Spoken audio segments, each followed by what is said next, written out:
to do today is a video that it came up a lot in conversations on our blog and other guests, and it was kind of a different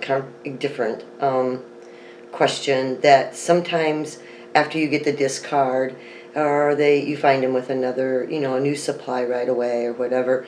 But the question kind of came up after people are going to the healing process. They start questioning the fact, can a narc ever have a healthy relationship? Now again, we always have to remember there's different levels, there's different situations, there's different goals the narc has, but I'm going to use a generalization of just basically the narc, okay? And this is the basic concept, and if the basic concept is upset, or you unbalance it, that's when they do all the different reactions. And so that's maybe why they do this and why they do that. And like I said, every relationship's different, every narc is different, how they react. But this is the basic underlying of who they are.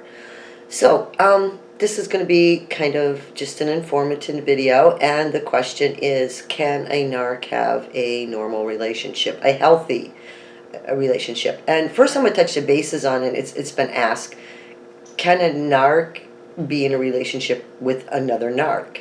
Which is interesting. Now I'm going to use cheat notes. I'm really sorry about that, but I'll lose track of where I'm at if I don't. So I told you it's not professional. So here we go. I'm going to use a cheat. In the first, we're going to kind of touch bases on, can a narc be in a relationship with another narc? Yeah, they can. As long as really the key word is they both play the game. They both are playing the game equally. If one narc is not playing the game, and like this narc is not getting its needs met and this one is, it's a definite crash. It's a definite duke out fight. Okay, no, they can't.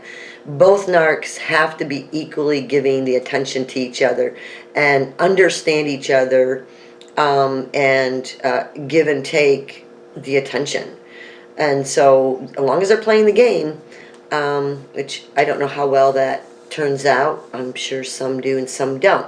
So here are the narc's demands in general: respect, attention, showered by affection or compliments or kisses or sexual cuddling, or they need that to survive. These are their demands. Now, do they not have other interests? Yeah, they do. This is not a 24/7 thing. They have other interests. They do other things. They have to switch their gears when they're at work versus whatever. But when these needs are needed, it must be done. It must be completely extracted, done, and giving. To give it back, they can't give it back emotionally. They can say, you look great today, I like the way your butt looks, whatever kind of thing like that. They can do that, but there's no real emotion behind it, and they're expecting the compliment back. If they say nice things to you and they don't get it in return 110%, then they get angry, and a lot of things happen when they get angry. Then accusations start, fights start, accusing starts, temper tantrums, silent treatments. There's a lot of revenge that can happen from that. Okay, now let's say, can they, are they capable of like love? Okay, like a healthy relationship, such as someone's not a narc and the other one is. If you don't want emotional love, then you're going to be okay. I'm talking the really emotional love part of it. You've got to realize that whether it's a narc and narc or narc and not a narc, they're objects, okay? They're objects to feed off of. Yes. They're objects to feed off to get what they need, okay? So, the other, they just use their supply as objects. So, here is the two things if you want a true, like, healthy relationship. And the two things that are needed is empathy and consciousness. Okay, what does that really mean? Well, we pretty much understand empathy. Now, empathy is completely different from sympathy. Sympathy is, you can tell someone you're sorry about something, you really can't relate to it. Let's say you hadn't experienced that their mother had passed away and you have not experienced that yet in your life. I mean, you can say you're sorry and you feel for it. But empathy is where you have experienced it, you really feel it. That's empathy. There's a difference. And empathy is in the inner core of you can feel their pain. So obviously, and the other is consciousness. Like, they're conscious of the fact, I hurt your feelings. They're conscious of the fact, The reason you need those two things in a healthy relationship, and most people who have healthy minds, which is a higher percent of the population, they have those automatically from upbringing, okay? They automatically have those. And what those things are is the consciousness is kind of like your moral goodness, your blameworthiness, meaning that you're able to understand your intentions, understand if you hurt somebody, and you will say you're sorry. I mean, you really feel bad, kind of thing. All these two things is not only that, you're able to feel and you're able to know you feel bad, and it's a learning tool. Even for a young teenager relationship, when they're going into a relationship, this is where they really learn, I can say this kind of stuff to the guys, but you can't kind of say this in a relationship. It can hurt them, and there's consequences. And then that's how you learn and grow, even when they're really young. Like, and then you feel bad too. The Narc cannot feel. They don't feel bad. They don't understand. And what they do is they want it. I mean, they want it, but they have no way of developing it on their own. There's something missing that they can't. They want it to come from you. Everything's got to come from you. So again, the supply is an object to feed off of. They're it's very, very common that they are insecure people. They're like, from day one, believe it or not, they can be very powerful and controlling and mouthy and manipulate you, but deep inside, they're very insecure people. They don't even like themselves. So what they're doing is always mirroring. They're looking for validation for themselves. Rather than doing it themselves and having the empathy, they lack that, so they can't get it. So it's like that child that's really, really insecure, and the parent has to keep helping them feel secure and saying how good they are and how whatever, how well they did over and over. It never clicks in, and they don't know how to create it for themselves. They're like this blank emptiness when it comes to that. Oh, can they cry? Can they be sad? Things that happen. Yeah, I think there's things that do affect them in life. I think there is. And I think those are mild trigger moments. There's some that probably don't, some do. In some cases, I really believe they do it because they know they're supposed to do it. By the time you get older and stuff, it's mechanical. Like, they see it on TV, movies, or in other relationships. It's kind of mechanical that I'm supposed to do this, rather than it coming from the heart or soul.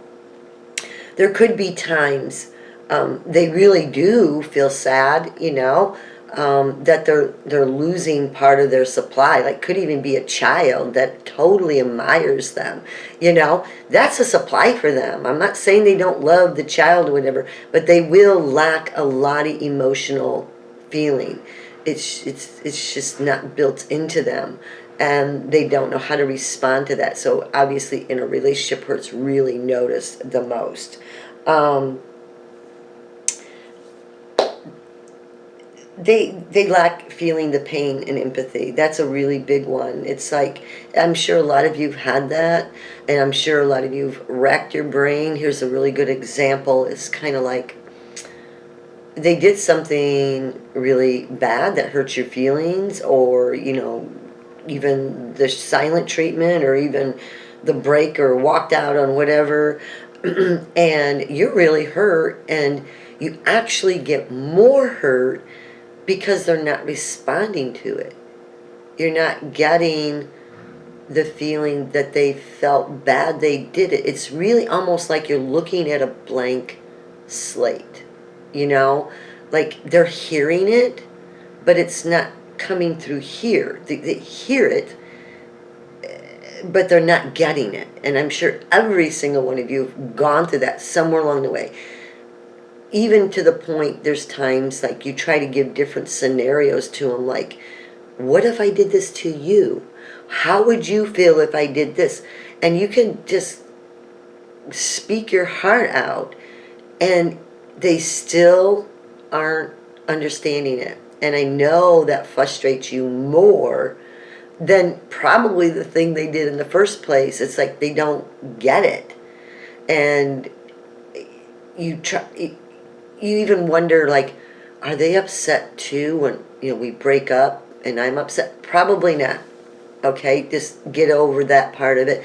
They're probably not missing you. If they are missing you, they're missing you because maybe their supply needs to be, their ego needs to be filled or something. They don't like being alone and someone not flattering them or someone giving them attention.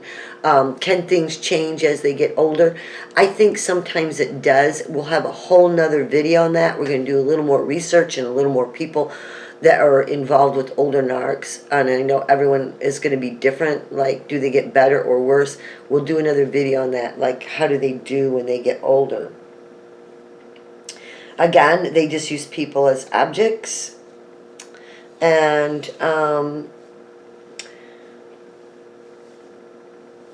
they don't know what it is to have a healthy relationship. You have to understand that.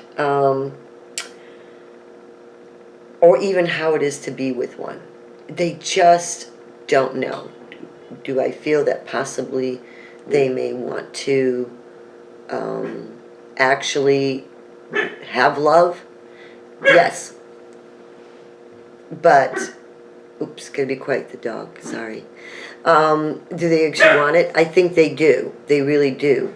But they just don't know how to do it. They can say I love you, but it doesn't come from here. Usually it's to get something back, and it's really, really sad. I think there's some that have a little bit of a different level, and they may have breakthroughs, because I've seen it where a narc actually went into like a deep depression, and they kind of isolate themselves. And this is what my opinion is, it's like it does click in, and then they start seeing who the person they really are, and they just kind of fall into this depression because it's hard to face. And they're confused now, they don't understand it. But I have seen some go into a relapse. I think they really do get a feeling of what they are and what they're doing. But the best thing is to go back to being a narc, because it's easier. It's easier, and they understand that better. So, can you have a healthy relationship with a narc? I'm going to say if it's a true narc, I'm talking across the board, not someone just carries a few bad qualities, I'm going to say no. I'm going to have to say no. Unless you're willing to always be the giver, it's got to be what they want, what they see their future as, what they have their vision, plus the compliments and the wooing or whatever may go along with it, then you would be all right. But if you want to not have any of that, like you don't get really anything back out of it, and believe me, sex is not getting something back. A lot of times it's still feeding their ego. It's for them. And, everybody has seen that as that they've been into a longer relationship with the narc.